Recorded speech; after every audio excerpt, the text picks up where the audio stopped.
In this video, you will learn how to use the Do Not Disturb feature on your Android phone.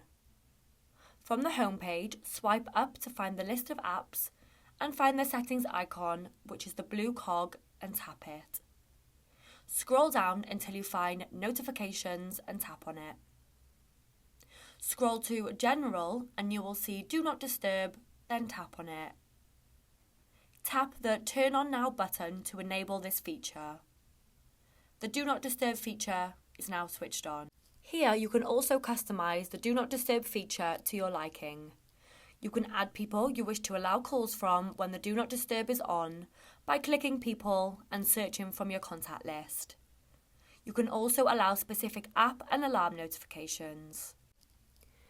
To access the Do Not Disturb feature without going into the Settings app, you can access it by using the Quick Access panel and swiping down from the top and tapping the tile. Once the tile turns purple, it means the Do Not Disturb feature has enabled.